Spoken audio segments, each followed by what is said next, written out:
This is called Looking for Lines. Few lessons I learned in Orthodox Jewish girls' school remain as clear as that of looking for lines. We girls applied ourselves to this skill with the same devotion the boys of our tribe studied scripture. Take, for instance, the day Miriam Bala's mother came to our 6th grade class to give a lesson on knitting. Cast on, she said. Good. Now knit, purl, knit, purl. Wrap the yarn over the needle. Good. Now under the needle. Knit, purl.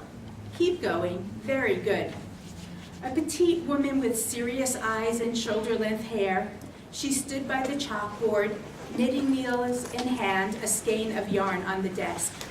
We sat in 2 long rows following her lead with our own knitting needles and yarn, all of us wearing the same navy skirts, which covered our knees, and the same long-sleeve blouses buttoned to the collar.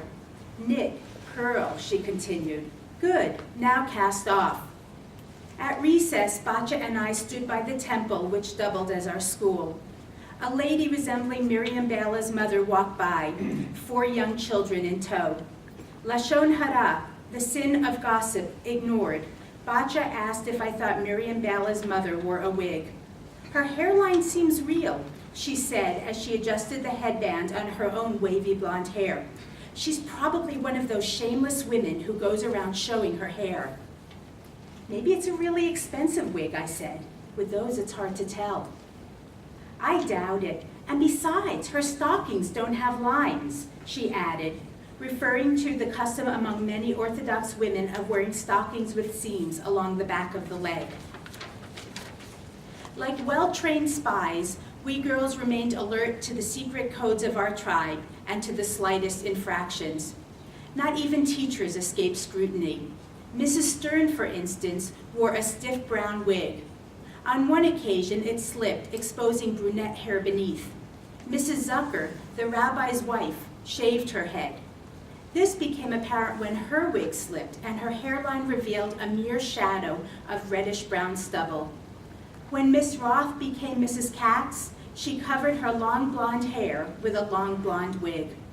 Such details informed the gossip-filled notes we exchanged as one teacher or the other stood at the chalkboard parsing a line from Leviticus or praising the modesty of the biblical Ruth. The Ruth in our class did not always pass muster in that regard. Tall and lean, she grew even taller and leaner during a growth spurt in the 7th grade. Take this note to the rabbi's office where you will wait until your mother comes with a suitable skirt, Mrs. Rimler said.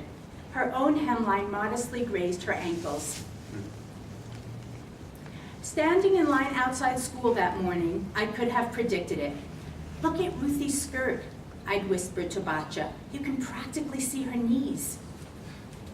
It's shameful, really. Don't her parents love her?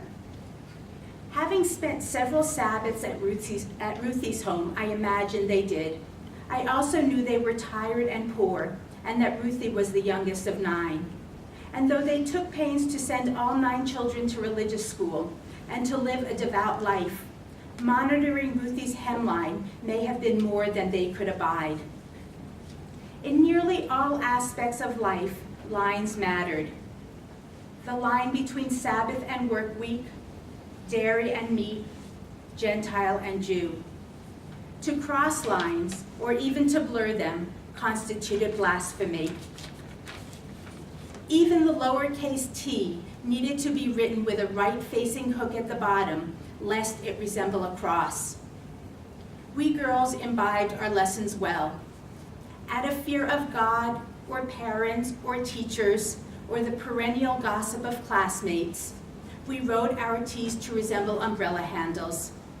Certain no other religion cared about such matters, we knew these pieties constituted yet another line separating them from us.